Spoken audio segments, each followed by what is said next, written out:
Hi, everyone.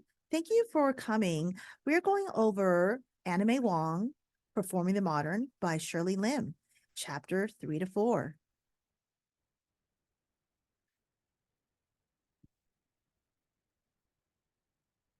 Chapter 3. I can play any type of Oriental. Anna May Wong watches Josephine Baker in the Casino Paris, 1932. 1932, that's actually a film and kind of like a theater. And so she watched it. Now, can anyone read? Yeah. Chapter 3. I can play any type of Oriental. Anna May Wong watches Josephine in the Casino Paris 1932. Number 1. Why is Anna May Wong leading Oriental watching Josephine Baker perform a Hawaiian role? Number 2. Why were both women playing SC Asian American and Hawaiian roles? All right, excellent, Saul. All right, we gotta unpack this. Number one, Oriental is considered a derogatory word. It's actually used for adjectives, so you can call it a Oriental rugs, right? But generally, you don't want to call people Oriental. But fun fact, the UCs and Cal State, it's called Asian people Oriental up into the really late 19, I think 60s and 70s. And in Singapore, actually, they prefer to self-call themselves Oriental, which is kind of strange. Anyway, let's answer number one together. This is like crazy. You have an Asian woman, Chinese American, Anna May Wong, and Josephine Baker, African American, and they're both playing Hawaiian roles. What's the deal? Why are they doing it?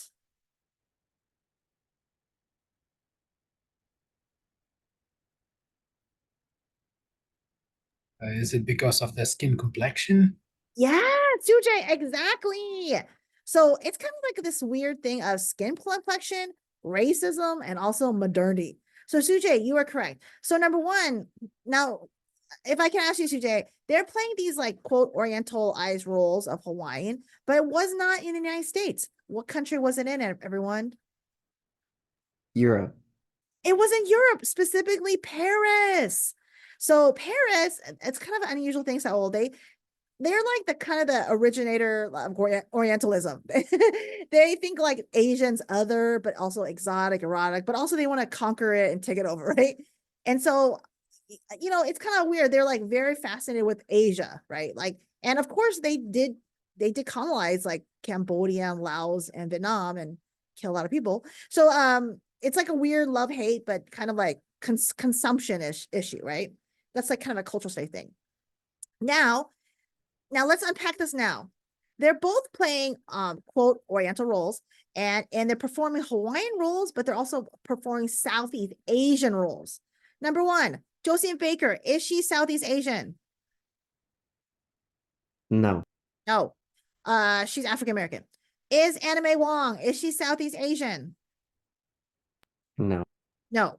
So Saul, they're like these hyper like orientalized people. They love Asia, but they want to conquer it, right? So they kind of want to quote see Southeast Asians and see Hawaii.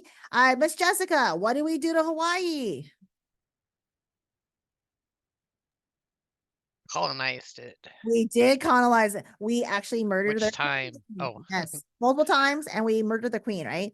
But also, Sujay, not only did we colonize them, but we did like kind of racist cartoons justifying our colonization, saying that they were quote uncivilized. And the cartoons, these Hawaiians were extra dark.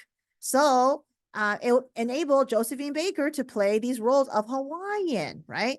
And then Saul, France is like literally dropping bombs on Cambodia, Laos, and Vietnam. And they're like, but they want to watch movies about Southeast Asians. But of course, they don't want to feel guilty, Saul, about watching movies about Southeast Asian where they're dropping bombs. So who do they hire to play Asians? Anna May Wong and Josephine Baker. Yes, two people that are not Hawaiian or not Southeast Asian for sure. But they fulfilled that fantasy, right? It's like that orientalized fantasy. All right, so this is kind of big. You guys all will go to grad school one day. I'm assuming, I'm sure you guys all will. It's like the nexus of colonization and Orientalism. So it's weird, okay? So we cannot even say it's not weird, okay? Basically, France dropped a bomb on all. This is before the other bombs, the U.S. bombing, right? But before the US bombing, which made Laos the most bombed country, there was the France bombing, right?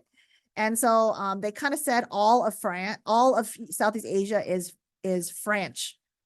You can't believe it, but it is true. So they took over Vietnam and said, "You're France now." But of course, we know that's not true. It's kind of like when Spain took over Mexico. Oh, you're Spain now. You know that's not true. So it's kind of a weird nexus of nation state and diasporic belonging. So on one hand, they told these people that they bombed the heck out of, "Oh, you're French now." So they have this like weird feeling towards France, like kind of even loyalty, right? And the temporality, because something weird about film, okay? Ruben, they're dropping these bombs like quite recently, and they're making films about the actual plays while dropping bombs. So that would be creepy to make it at the same year. So Ruben, what did they do? Did they delay it? They did. It's so weird. They did like quote ancient films. Like it's like Anna May Wong is supposed to like play like kind of like I don't know, like an ancient role. I don't know if I'm making any sense. But you know how it's like not modern? A historical movie? Yeah, kind of like historical. Okay, it's like this. Um, if you have slavery, you don't really want to do a movie about slavery when you already have slavery, right? Because right now France is all bombing the heck out of South Asia, so they went like 100 years back, right? So like Genghis Khan, all these things. You can't make it up, Saul, but that's what they did. Okay, it's not like modern times. So they were Southeast Asian Hawaiian in their quote primitive time. So they were doing Yes. period pieces.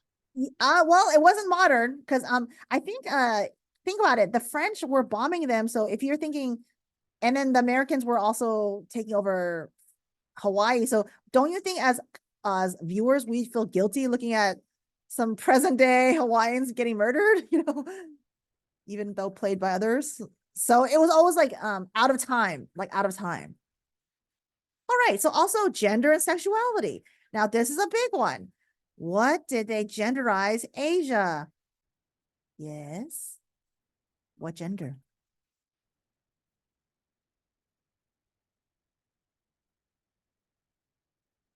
They Is it consumed. male?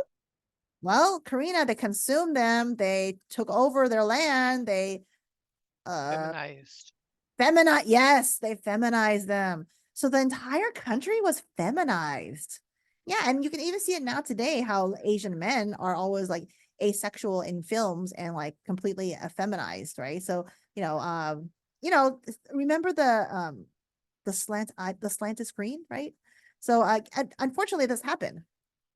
All right. So Saul, Justin, Alejandro, like Anna May Wong and Justine Baker, Josephine Baker are super popular. Like they are big time stars, right? And they're huge stars in France. Like really, they're literally on top of magazines. But unfortunately, during this time, there was massive Jim Crow, and also you couldn't even go to many places in America because of the racism. All right, Alejandro, can you read it?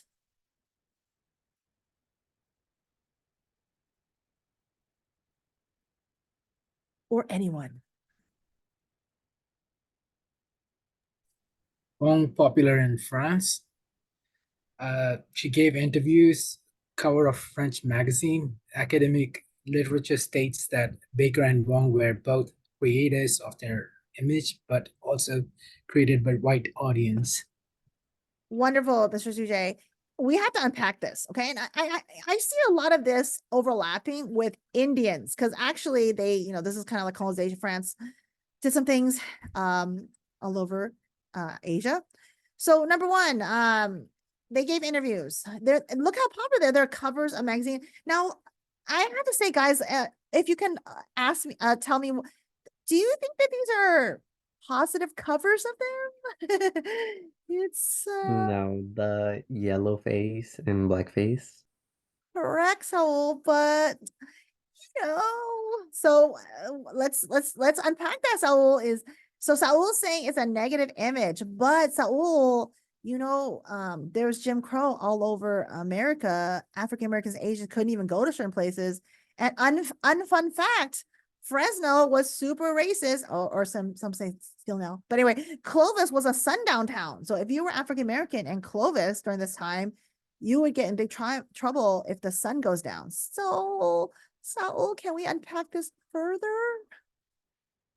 Yeah, I think that they wanted to be able to give them the same opportunities as in fame, but at the same time, they still wanted to keep them at a distance in like the otherness realm.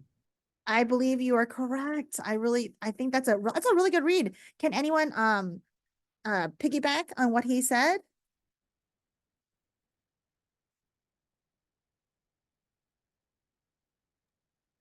France still had a lot of segregation and a lot of racism still going on, but it was still less than what Yes. was occurring in the US. So even though they still had the implications of racism, it wasn't as severe. So they were still allowed to have a creative image, Mm-hmm. even though there was still all of that stuff that still existed there Yeah, in so France. that's a great point. So Miss Jessica's saying it was less racist, one could say. I mean, it definitely was, right? But still, as Saul says, perhaps she shouldn't be yellow and she's black, right? So then the academic argument is that they both created their image, right? Because they got paid as performers, and they danced and sang, but also they were created by white audiences, and these white audiences that were bombing the heck out of Southeast Asia and of course in America taking over Hawaii. So it's that backdrop, right? All right. French Indochina. Okay. So actually it was quite large. Who can read it? Karina? Yes, I can read it. French Indochina colonies. No legal racial segregation in Oh my God, my God. So Okay. sorry. So sorry. It's okay. In France as there was in the US. 1920 to 30, European colonialism led Anna May Wong to be able to play many colonized or pan-ethnic groups. France heavily colonized SE Asian where there was a huge Chinese presence and they did not want Anna May Wong to encourage/foster it. All right. Excellent. Okay. So I used to teach this anthropology Southeast Asian class, and I used to say, hey, Southeast Asia is like very Chinese, but they have a love and hate relationship with China because if you're an anthropologist, you know, like Ms. Jackie will say, well, there's actually like reams of Chinese migration over the thousands of years into Southeast Asia, right? But anyway, they have a love hate, and they say they're not Chinese, even though there's like huge Chinese presence and obviously of the people, right? But so there's that. So that's why they call it French Indochina. So if you ever see that term French Indochina, the reason why they call it that way is because there's such a huge Chinese presence. Because look at it, it's right next to China. Look at the countries, guys. It's like right next to, you see the Philippines conquered by Spain, and but of course doing a Spain going to Latin America and Mexico. So you have those three, that node, okay, and then you see like the other British, right, colonizing. So very interesting. Okay, so yes, Miss Karina is correct. They didn't have legal segregation, but guys, in America, did we have legal segregation? No. Well, we had racial, like African Americans were the Jim Crow laws.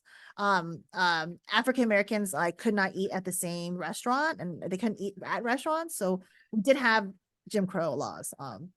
And that was sort of like a thing. Remember this is pre 1960s, so the 1960s were where they fought against that. Like, hey, we should be able to eat anywhere. So pre 1960s, like 1920s, there were unfortunately African Americans could not go to different places. And an unhappy fact is even in Fresno that we have oral history. In 1980s, I know you're thinking 20th century, but actually that's quite recent. 1980s, there we have an oral history from a real estate agent, and she was told that she was told by her bosses, don't sell to Black and Brown or Asian any houses in Clovis. So pretty interesting. I'm not from here, but I've been told this. So yes, so we have 1920s and 30s, massive Jim Crow, and then we have these like, so the what Anna May Wong does is she plays like these pan-ethnic groups, right? But she doesn't, even though she's Chinese, she can never do Chinese because they're trying to like not have that Chinese presence. So she's instead playing Southeast Asian, it's probably must make her feel kind of weird because Southeast Asians they bombed the heck out of them. So the psychological that she must have gone through would probably be intense. All right. This is a question I do not know the answer. I'm gonna break it out to you guys. Who can read it? Because I don't know the answer. Why and how did Thailand escape colonization? Ruben, it's driving me nut crazy. I think about this all the time. Okay, you got Cambodia, the US, France, bombed the heck out of them. You got Vietnam, Kissinger bombed the heck out of them. They wanted to drop the atomic bomb on them, right? You see like Myanmar also colonized, right? And you see Malaysia, Britain colonized, right? So Ruben, I don't understand. How come all the Southeast Asian countries were devastatingly destroyed, but we have Thailand in the middle, never colonized? What's the deal, Ruben? I honestly do not know. Me neither. I don't know at all. Like, why? Like, how? Just, I think about that often. I'm like, what did they do? They pitted Britain and France against each other. They manipulated the powers that were colonializing all of the surrounding areas against each other by vying for treaties with both sides. So they were playing like the neutral devil's advocate sort of role, and they pitted them against each other. So by pitting them against each other, they kind of just went under the radar. Oh. Miss Jessica, you are so amazing. Thank you for telling me that. That sounds logical. Also creepy, Miss Jessica, is did you know that apparently this site was a American and British vacation site, apparently, during the war?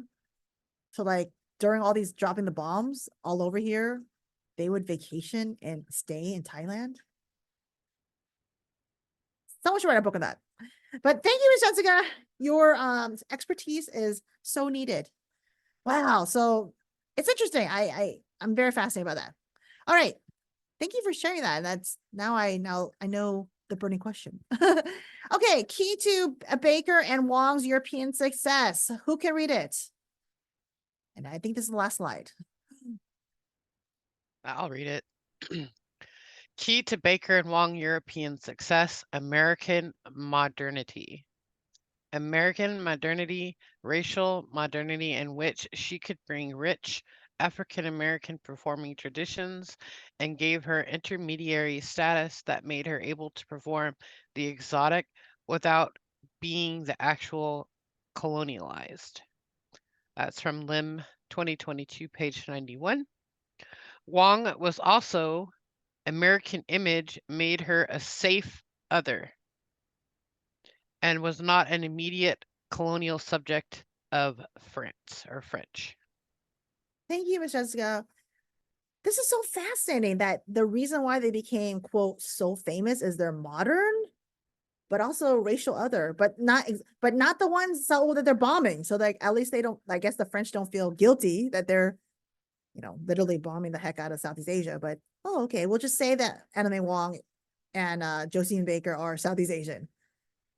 It's a weird thing. It is weird, but yes. So any comments, guys, on American modernity?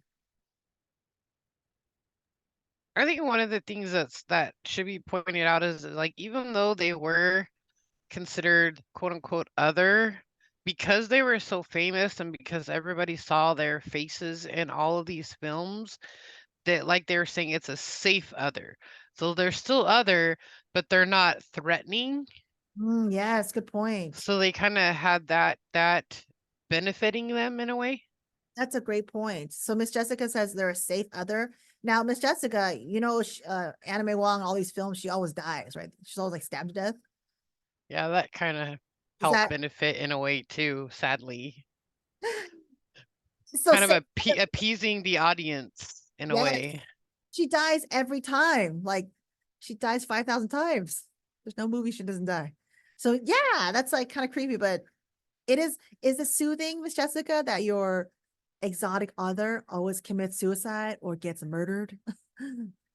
I think the psychological time, like the mindset in these times obviously is much different than it is now, but that kind of tells you where everybody was at socially, social etiquette wise, where we were at politically, where everybody was at in how they thought about other people. And I think that's also important to remember too, is because obviously we have we no longer think that way, but it kind of gives you an idea of what the way everybody thought during that time. Yeah, great point. It's like a kind of like how film can be a window to like political thought thinking and what the environment is, right? Yeah, Uh, it tells you a lot about the audience. The yeah, audience that these films were made for. It tells you kind of what the demographics are. It tells you what the cultural norms were. You can still kind of see what's taboo during those time frames just by viewing the movies because they show you that. yeah, definitely. That's a great point. It shows a lot. If you were to take my other 175 class, which you already did actually, um, an Orientalism, Edward Said says Orientalism is more about the other people's view. It's like a fictitious Orient, right? Because obviously they're both not Southeast Asian or Hawaiian, but it tells more about the audience, which in his case, he calls it the Occident, the West, than what's really happening in Orient. So great point. Okay, I think this is the last slide. Aha. All right. So again, next class, we're gonna watch the Anna May Wong documentary in her own words, and you can watch yourself on Prime. Okay. All right. So again, this Sujay, it makes me remember, how could Anna May Wong watch Josephine Baker perform a Hawaiian? Well, unfortunately, there's like when we were taking over and murdering the Hawaiian royal, I guess, the royalty. A lot of people, Sujay, actually drew pictures of Hawaiians, and unfortunately, they drew pictures, Sujay, of they're always kind of like unclothed, right? So this it has like a massive image of like Hawaii as like this coconut person with like no bra, just like and so that became like really popular, right? Of wearing a coconut, which of course I'm sure they had clothes, okay. And so, yes, it's cultural appropriation oriental, but the sad thing, and I think, Saul, this is actually true now, the Oriental, it was just marketable. You can get a job, and people actually did want to see those movies. So again, it was kind of like really weird, and kind of weird as Anna May Wong did originally the Hawaiian films, and then Josephine Baker did it again, and she's watching her do a. They're both appropriate each other, so very fascinating. Okay, well that's everything, and let me turn